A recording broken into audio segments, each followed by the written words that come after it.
We'll start right away, Steve, if that's okay Okay. with you. You were nearly 10 years old when the part of Yugoslavia where you lived was occupied by Hungary, and your family's life would be forever changed as a result. Before we turn to that time, let's begin with you telling us a little bit about your family, your community, and yourself during those first 10 years of your life. Okay. This portion of, first of all, Yugoslavia was only 12 years older than I was. The state was formed in 1919 as part of the Versailles Treaty at the insistence of American President Wilson on self-determination of the people, and huge portions of Hungary were ceded to the minorities that lived there. Slovakia to the new state of Czechoslovakia, Transylvania to Romania, and the southern portion to the new state of Yugoslavia. The culture, at least our family's culture, the Jewish society's culture was entirely Hungarian. The Yugoslav authorities insisted on speaking the national language on the streets, but that was largely ignored. Yes, we went to Serbian schools, but at home we spoke Hungarian. That was normal. I mean, the saying is that that in that city even the dogs barked in two languages. Because everybody was trilingual, because there was a large, substantial German-speaking population as well, and so we all learned three languages. We lived a very, very comfortable upper middle class life. Our family had a maid, a cook, a chauffeur, and a governess. And before you think, that's sort of extravagant, you have to understand that Yugoslavia was a dirt poor country, and the social mores was that if you could afford a car, you certainly could afford to support another family by hiring a driver. My best friend's father drove around in a Fiat. You now see them on the streets again, the tiny Fiats. You wonder how any adult can fit into them. This gentleman was practically ostracized by the Jewish community for being so insensitive to the social milieu by driving his own car rather than employing a person who can drive his car. Mm-hmm. So that was the mode. The governess was the same thing. At the level of my cultural, social standing of my family, it was absolutely mandatory that my sister and I have a German-speaking governess so that we learn appropriate High German and not the Swabian dialect spoken in the streets. So life was very comfortable.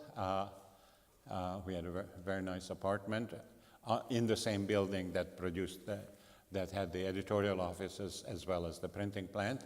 As a child, I could not fall asleep unless the printing plant was rolling, which moved the whole building. In fact, your newspaper that your father was the editor of was highly influential, wasn't it? The newspaper was definitely before the war, curiously enough, it was first of all, it was viewed as the Jewish paper because editors were Jewish.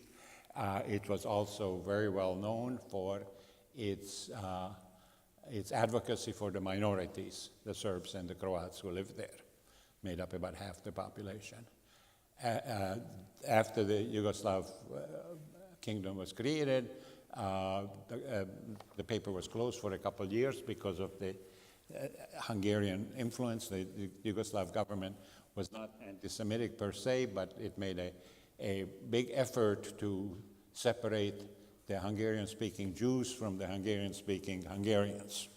Which was two different things, you realize that. It will come in the story in a few minutes. Among in the Hungarian sector, definitely the paper was the bellwether, the flagship of Hungarian culture in this region of Yugoslavia. I was struck by a couple of things that you shared with me about the newspaper. One is that you did have to submit things to censors, yes, government censors, for whatever was published. And the other that you shared with me, if I remember correctly, is when you came to the United States, there were 4 Hungarian newspapers in the U.S., and 3 of the 4 editors had worked for your father? Plus a Hungarian literary journal in New York. Yes, Hungary, I don't want to criticize your introductory speech, but you said Hungary followed Germany in its anti-Semitic laws. Hungary preceded Germany in many of the racial laws and many of the fundamental laws. Hungary had a very bad experience with the aborted Russian Revolution in 1919, and a lot of bad feelings created. And a lot of the liberal journalists from Hungary had to flee and seek employment elsewhere. And 12 kilometers from the border, it was a first stop for all of these people fleeing Hungary. And then later, many of them migrated to the States and New York, Cleveland, Toronto, and Chicago still had Hungarian language newspapers in 1950. Steve, your mother was clearly a very talented artist and the subject of your book. Tell us just a little bit about your mother. My mother was the local museum, which incidentally is housed. The new local museum is housed in what was our home. Is described as the first academically trained graphic artist in the city. She was very talented from day one. We have one of her drawings from age 10, incredibly detailed, very meticulous drawing. And she was very much influenced by her maternal uncle, who was one of the leading architects of the Art Nouveau style that was very fashionable in Hungary. So she did a lot of decorative work. She traveled throughout Europe, studied in Budapest and Vienna, and then traveled through Italy and France.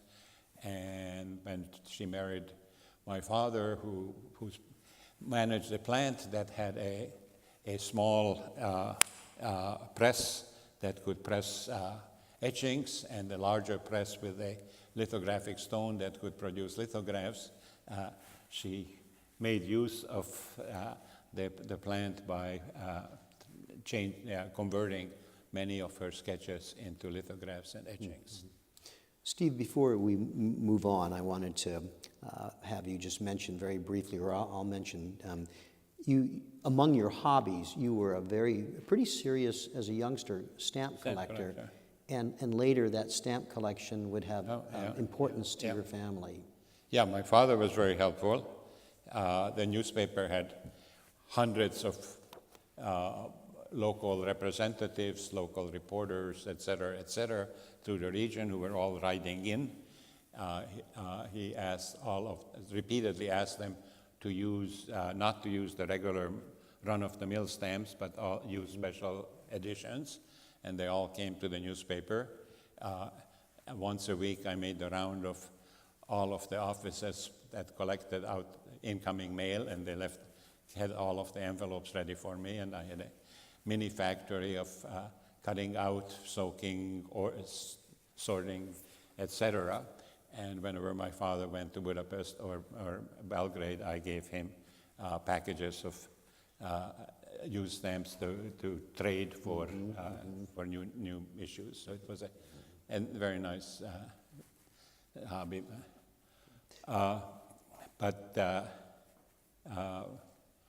So anyhow, it was a very comfortable life, vacations in the Alps. For some reason, we never got to the Adriatic, which was Yugoslavia's big tourist fame, but we spent many of the vacations in the Alps. And of course, Steve, all that would change in 1941 when Germany invaded Yugoslavia and their ally Hungary occupied the part of Yugoslavia where you lived. From the very first day of the occupation, your family and your community were immediately subjected to profound upheaval. Tell us what happened when the Hungarians... On the very first day, My father was expelled from his position in the plant by a Hungarian officer with a drawn firearm. The plant was confiscated and turned over to produce a right-wing Hungarian paper.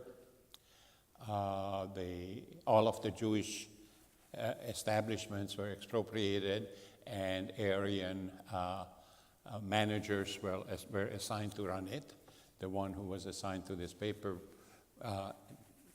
had one aim, and that was to pauperize the family. He closed my father's and my aunt's accounts to the personal checking accounts, and charged the entire payroll of a large plant to their personal accounts. And so very soon the family was had to depend on selling whatever possessions we had, including my stamp collection, and on handiwork and that my mother could organize, which she did extremely well. She had sort of a mini factory of her friends and others working for her, knitting, mostly knitting, but crocheting, weaving, whatever handiwork could be sold, and so she kept the family going. As you mentioned earlier, you had a German governess or nanny. On the very first day of the occupation, she left. She wasn't going to spend another night in a dirty Jew's house, and left. And plus, I think one of the first orders was that no non-Jews could work for Jews.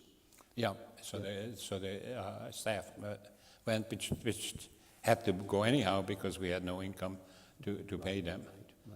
The other Hungarian rule that preceded anything that Germany dreamed of at the time, in a law named numerus clausus was introduced in the early 20s, restricting Jewish access to higher education to the same proportion as the proportion of Jews in the total population, which numerically makes sense.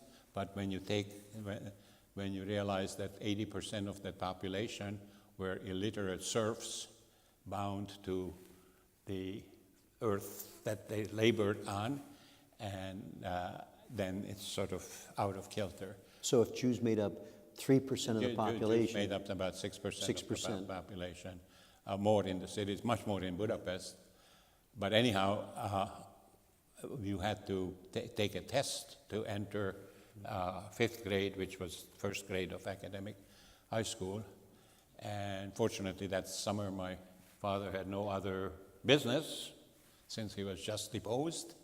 And so he spent the entire summer coaching me for this entrance exam, and I was one of the 9 that was admitted, which really didn't make much difference at all. We sat in the back row. Raising your hand made absolutely no difference. No teacher ever called on you. Later on, when the father of a friend did a history of the high school and wrote to me this. So I asked him, as he's going through the record, to get me the names of the 9 people, and he sent it to me with a note.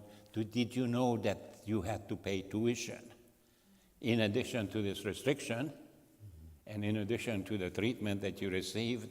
A free public school charged the 9 Jewish bastards tuition. Half of the house was occupied of the apartment was occupied by the military, so it was a very increasingly severe restrictions. So you were forced to house German military officers? Hungarian officers. Right. Yep. So it was 3 very strenuous years. My father's health deteriorated quite a bit. My mother's stamina even worse. Mm-hmm. And your father, I believe, was subjected to a trial related to the business, right? Trial. To legitimize the takeover of all of these businesses, there were trials, and my father and my aunt lasted half a day. They were not, they were tried in absentia, but just anti-Semitic venom pouring out of the witnesses and the prosecution. It was a terrible stress on them. And as terrible as those 3 years were, Steve, things became infinitely far worse in the spring of 1944, with Hungary about to capitulate to the Allies. Germany moved in to occupy Hungary, including where you lived. Tell us what happened when the Germans came in and why they came in. Well, schools were closed. One of the very few nice things they did, this was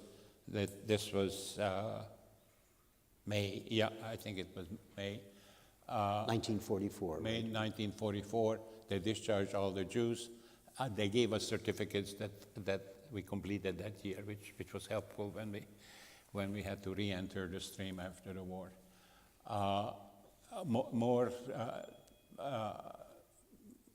The Jewish star was introduced, which my mother took in great stride. I don't know where she got the bolts of yellow cloth, but we went into mass production. She was cutting out and sewing them. My sister and I were turning them outside in and she checked our work. There are a couple stars here in various displays which would have never passed my mother's critique, and so that's how we spent a couple of weeks. But the intelligentsia of the town, lawyers, etc., including newspapermen, were all deported, collected in one night. We saw our father going away. Nobody thought that we would ever see him again. They were sent to Auschwitz very early, and then we were ordered to vacate our premises and move into a makeshift ghetto. Steve, you described that the leaving of your home to go to the ghetto as one of your grimmest memories. Definitely. We lived on the second floor. I don't know how this event was advertised, whether papers carried notices but by the time we got ready to leave the apartment with whatever we were allowed to carry, the staircase down to the street, people were lined up, stacked against each other, waiting to ransack the apartment. And until that was happening, as we were going by, they screamed at us, yelled at us, spat on us. And these had been your neighbors? These were, everybody from the city. Yeah. There was one exception. There's one exception, our former maid, who 3 years earlier we had to let go, was in the line. She grabbed the family cookbook, and she found somewhere a folder and shoved into it whatever artwork on paper she could find, lithographs, sketches, etc., and took those. And after the war, she returned that to us.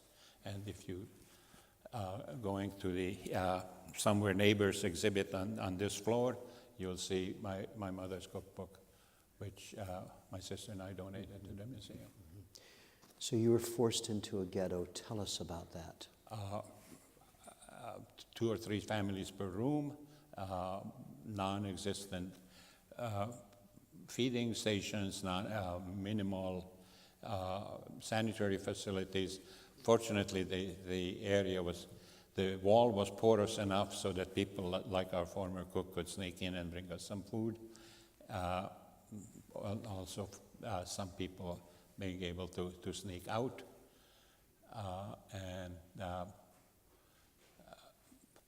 that just lasted a couple of days. Then one morning, we were lined up at the railroad siding. Steve, I'm going to stop you for just one thing I want you to share. You had shared with me that you were born on June 6th, and your 13th birthday, 1944, you received what you called a welcome birthday present. And that was the news. I was one of the very few people who had passes to go out of the ghetto. A the former mechanic of the newspaper was a Serb, and he was fired together with all the Serbs and Croats when the Hungarians took over the newspaper. He had a small machine shop, and when schools closed, I went to work for him as a machinist apprentice, and that lasted in the ghetto as well. So I was out of the ghetto on June 6, 1944, and I could have been the first person to bring back the news, heard from the clandestine radio that the Allied invasion had started. And of course, a week later we were deported, entirely by Hungarian gendarme. I did not see a German soldier till I arrived in Auschwitz. So just do a little math. Mm-hmm. The entire German occupying force was 400 people, and in a matter of 6 weeks, they deported 400,000 Jews to Auschwitz. Prodigious task, right? Mm-hmm. Prodigious accomplishment, except they were not there. The Hungarian gendarmerie had a plan, worked out years in advance of what they were going to do, and all they needed, they couldn't get the approval from the Hungarian government before, but under the pressure of the occupation, they got the approval and they went to work. And that was well advertised. I have seen copies of the front page of a Budapest newspaper describing the deportation from Subotica with the colonel of the gendarmerie giving orders, etc., etc. Steve, you arrived at Auschwitz. You were with your mother, I believe, your sister, your grandmother. Yep. What happened to them? Well, some of you may have seen Schindler's List, and you may have remember the scene when the children who were mistakenly sent to Auschwitz debarked from the trains, and the platform, nicely sloping platform, is put in front of them, and they very gingerly walk down this plank. Well, there was no such plank. You either jumped out or you were thrown out. Hundreds and hundreds of SS, dogs, inmates, everybody yelling, everybody shouting, incredible stench hitting you that is still in my nostrils today. And everybody piled outside. Eventually, men and women separated. My mother and sister went one way, I went the other way. My grandmother went nowhere. She had a severe limb and was sitting there waiting to be taken to the crematorium, to the gas chamber, in front of a German officer. Many people will tell you that was Dr. Mengele. I cannot tell you that. I was not introduced to the gentleman. All I know is a German officer with white gloves looking over thousands of people, directing people right and left. I went this way. I didn't know what the other day was. For about 24 hours, I didn't know what the other side was. Wound up in this long line, in a huge building, no food, no drink after 5 days and 5 nights in the locked car, railroad car. Eventually, shaved of all body hair, cold shower, some disinfectant thrown at you, tattered camp clothes, etc., thrown at you. Eventually into compound CE that was shown on the slide. And you were the date was, I was in that picture, because in September I was still in Auschwitz. And you were 13 years old at this time? I was 13 years old, and so were 1,000 other kids in that block. It was called the youth block, and all of us were put there. So from the people who had been there for the time, we found out that the other line went to the gas chamber, and the smell the stench was the burning flesh and bones from the crematorium, plus mixed with the small fragments of prayer books that were sort of spreading everywhere in the air.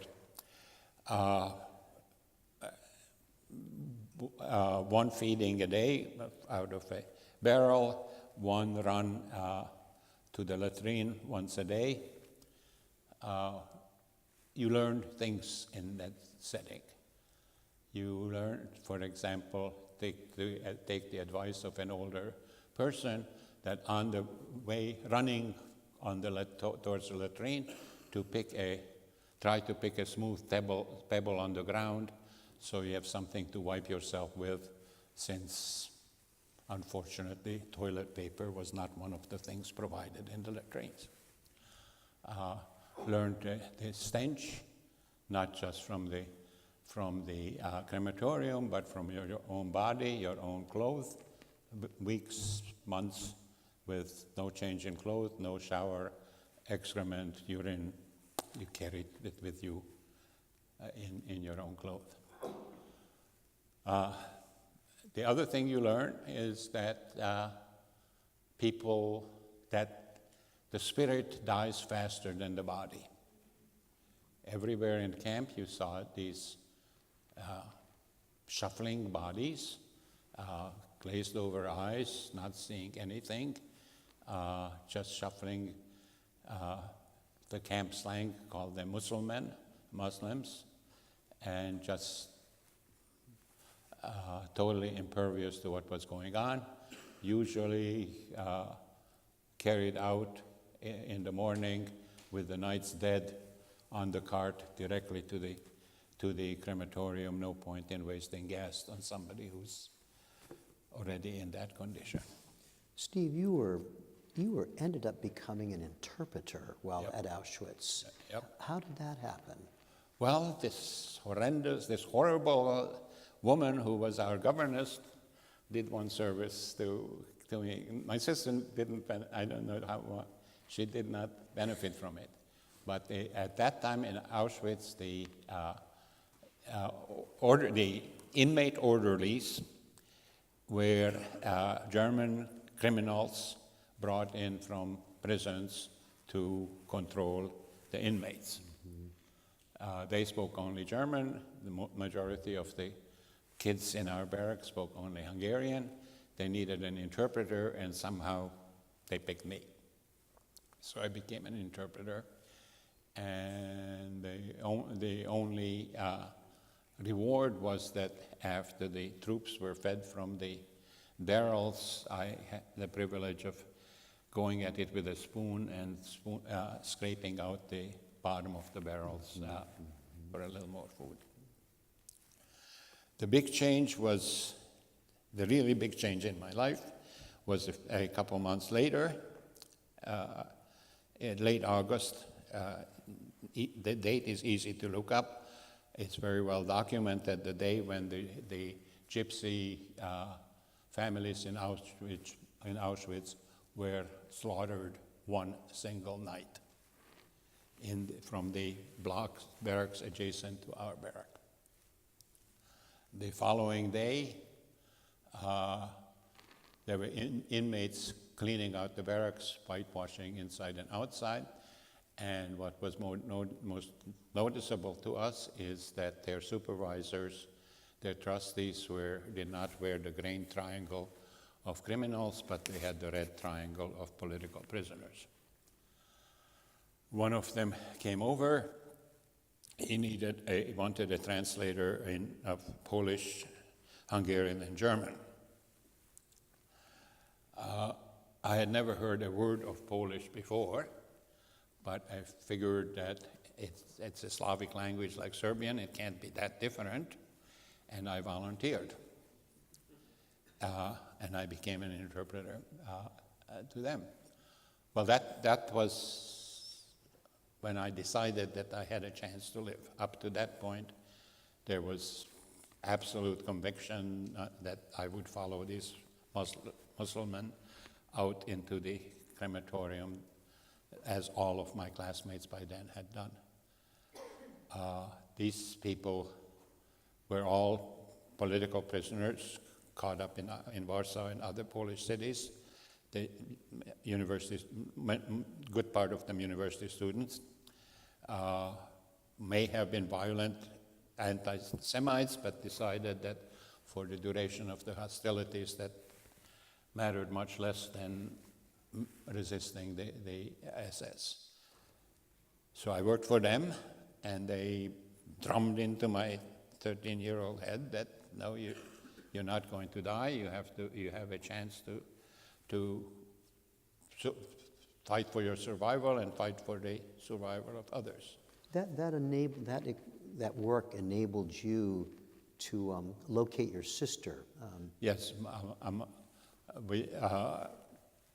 in addition to being a translator, including translating for the German foreman who came to select workers, we also were on I also was on a roof repair detail that had permission to go from compound to compound, doing some little roof repair, mostly black marketeering, etc. And we particularly went to this one women's compound because one of the Polish couple's girlfriend was a female couple in a women's compound. And that's how I met my sister. And I found out that she was on the way out. She was scheduled to be sent out on an outgoing transport. And so for slave labor? For slave labor, and it turned out to be a light bulb factory. And so I cashed in all of my black market goods and got her a scarf and a sweater. This was October. Things were getting chilly for her to take with her when she was shipped out. Steve, you were at Auschwitz for 5 months, and in a truly astounding way, you were able to get out of Auschwitz in October of 1944 and ended up at a satellite camp of Buchenwald. Tell us how you got out of Auschwitz. Well, things by September, October, things in Auschwitz were slowing down, but foremen still came looking for workers, so there were still outgoing transports, and the Polish couples decided to smuggle me out in one of these transports, so they arranged for me to trade places for another person and shoved me into this line. I got my tattoo. As you were leaving Auschwitz? Yes, by that time in Auschwitz, incoming, there were so many inmates coming in that they were not tattooed anymore, only those who went out. Mm-hmm. So a little bit more pleasant train ride. At least they stopped once a day to let us get out, stretch our legs, use the siding. We arrived at this small camp in a village called Niederorschel. We were lined up. SS gave a speech. The foreman gave the speech. A Hungarian interpreter interpreted it.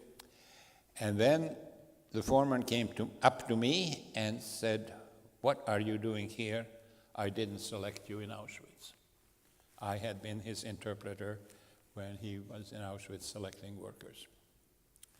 Well, the Polish couples drilled me the way I think presidential candidates are drilled before debates to be ready for any eventuality that could possibly arise.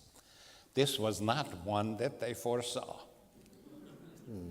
So there I stood, I cleared my throat, and I said, well, with this many new inmates, they thought that you'd need another interpreter. That's the one thing that came to mind.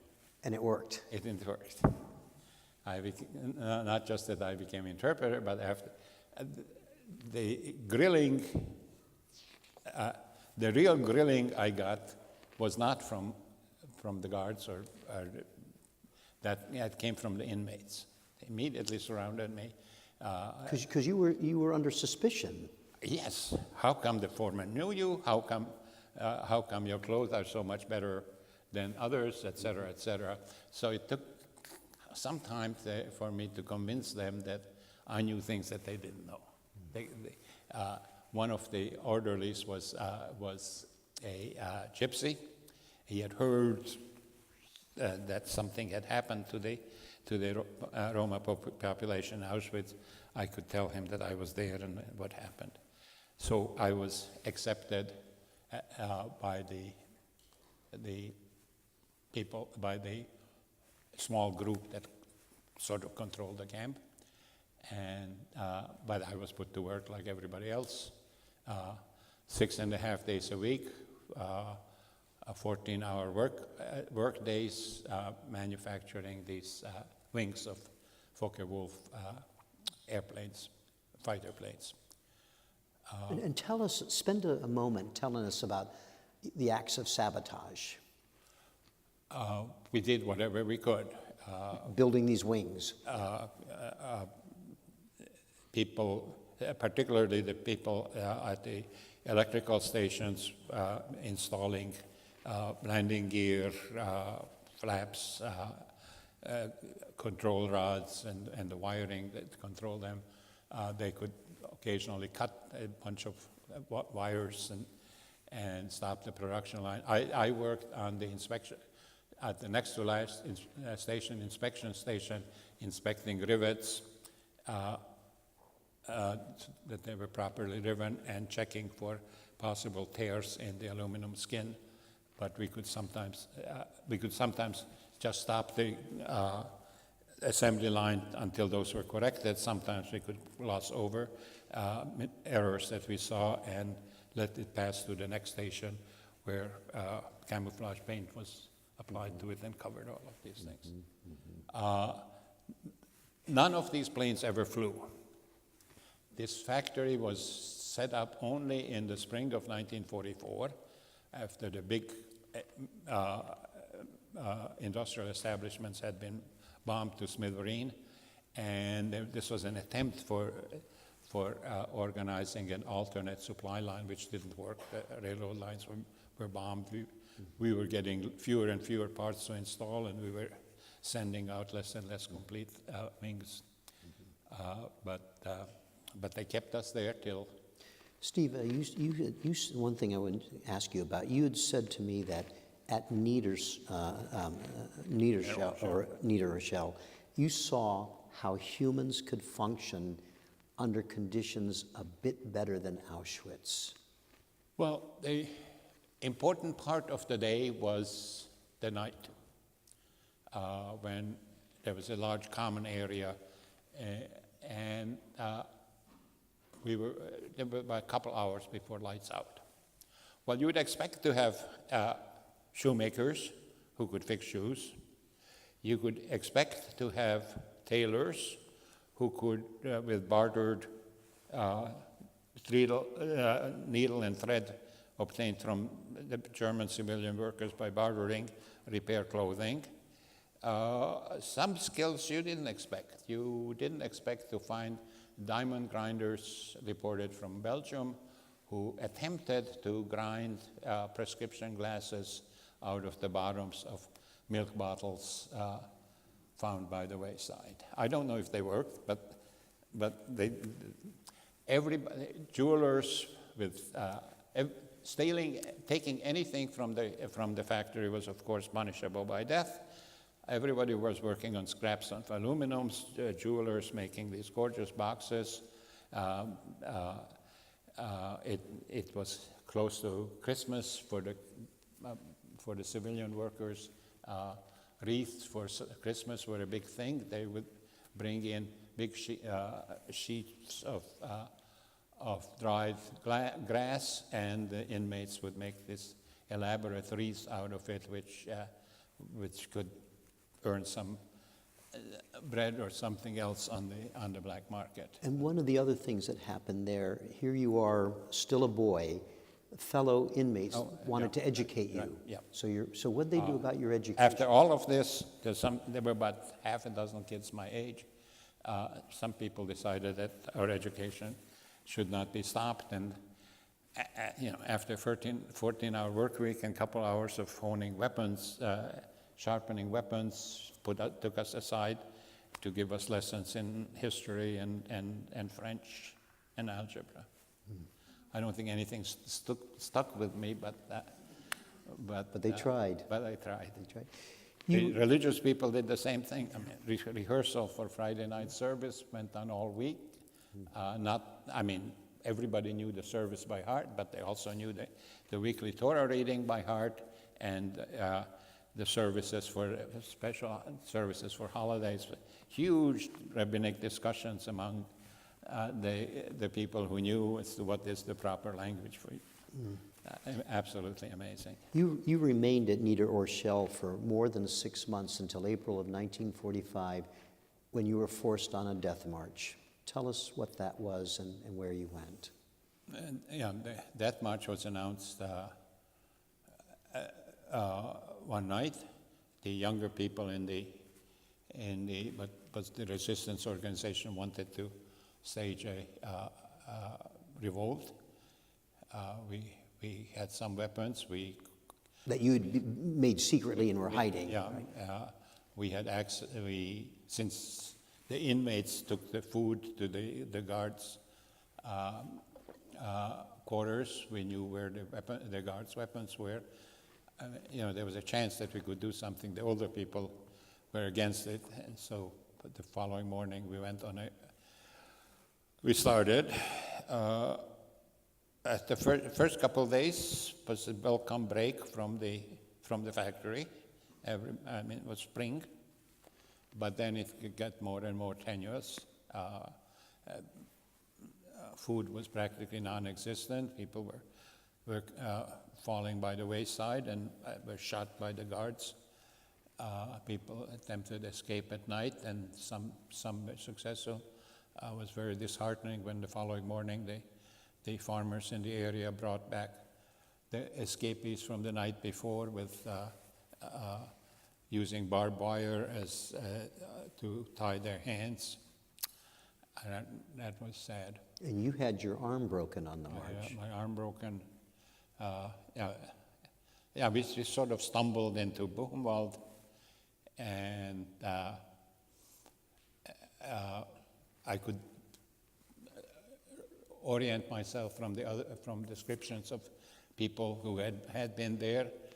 First thing I noticed was the crematorium chimney was not smoking, so that was a positive sign. Second, we were led directly into the main camp, no quarantine, etc. Third, no SS inside the camp, the only inmates inside the camp, and the majority by then were wearing the red berets of the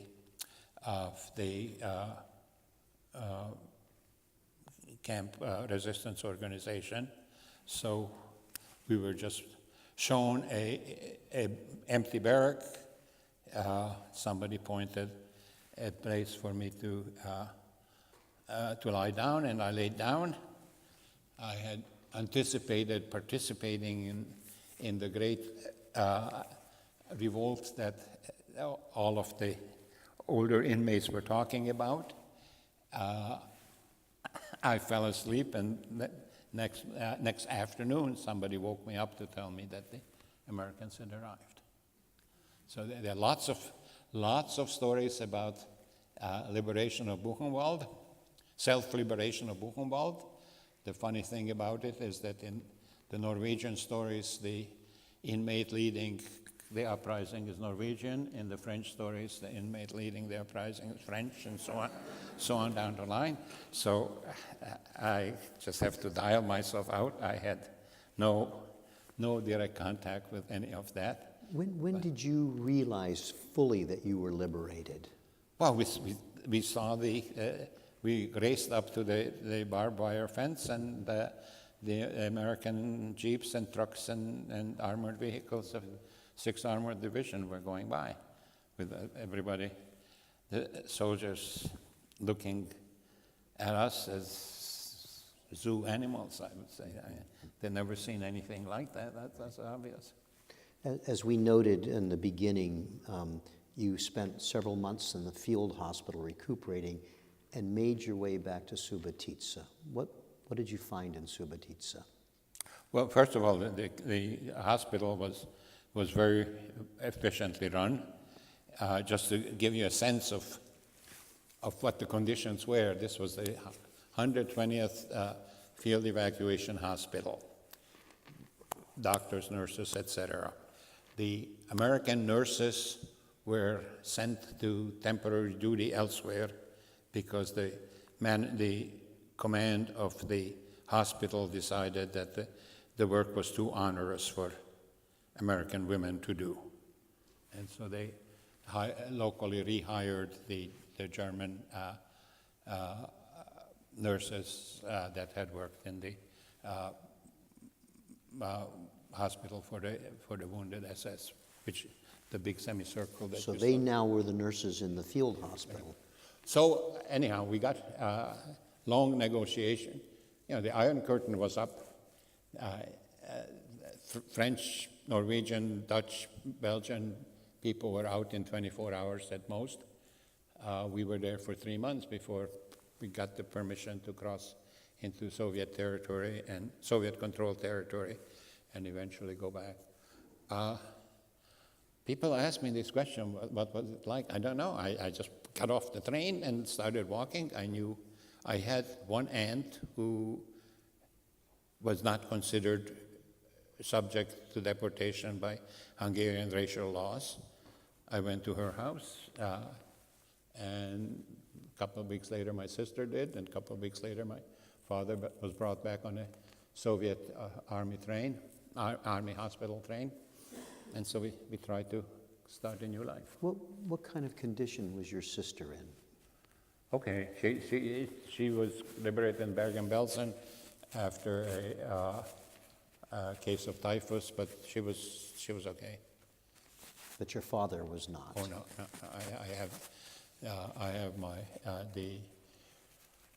the entrance. I have the admission diagnosis from the Soviet military hospital: angina, kidney failure,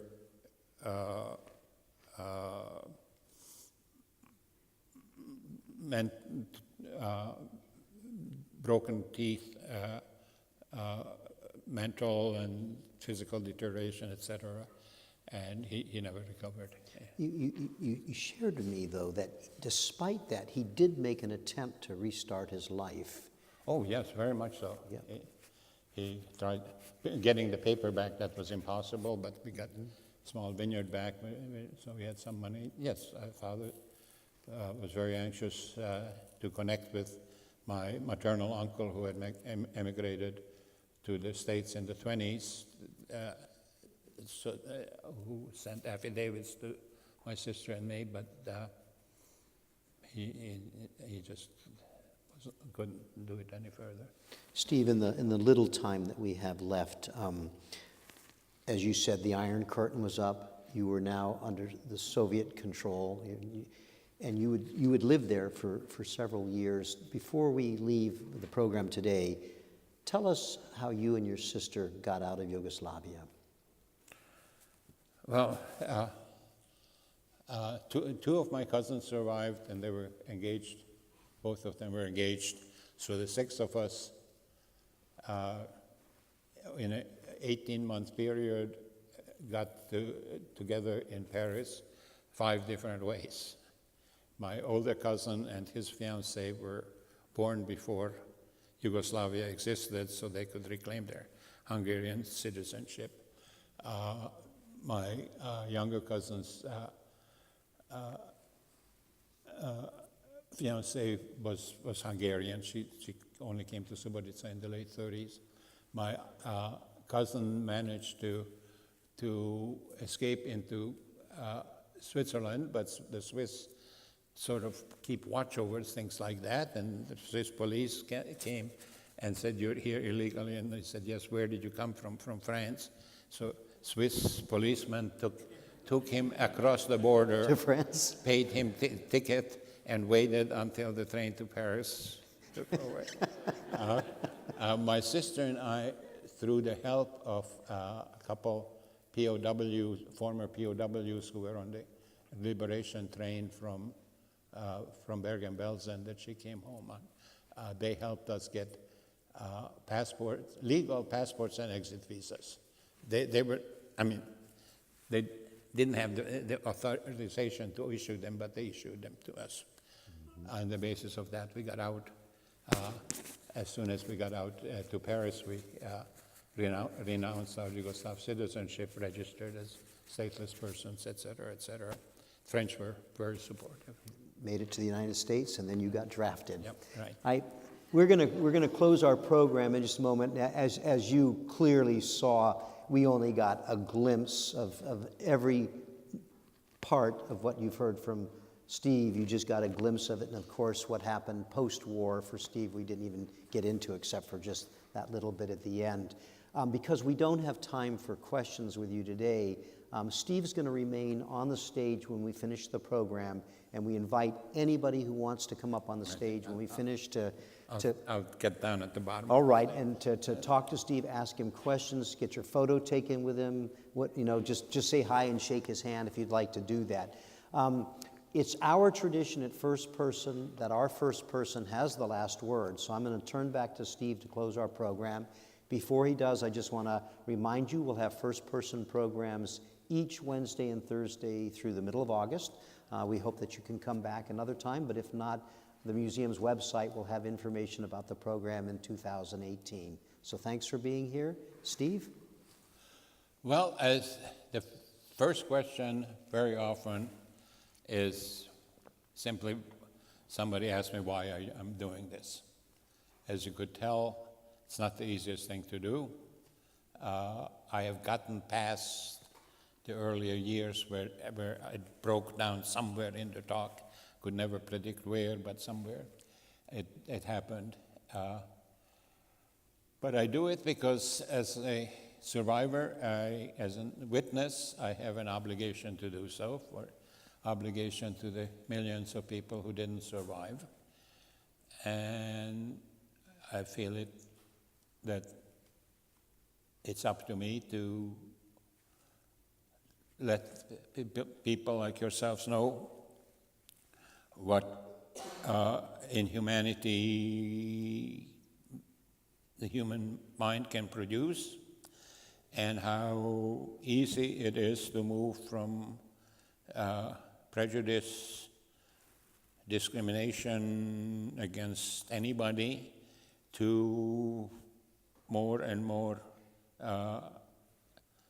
oppressive levels of separation, leading up to genocide and the Holocaust.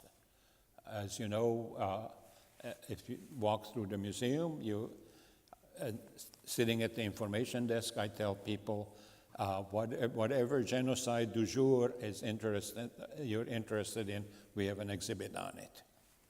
These have all happened after the Holocaust, when so many people were convinced that this would never again be repeated. So whatever I can do and whatever I can say, it's my obligation to warn people that prejudice, discrimination can escalate to the levels that had escalated in what was then the most advanced and most refined country on the European continent. Thank you, Steve. Thank you.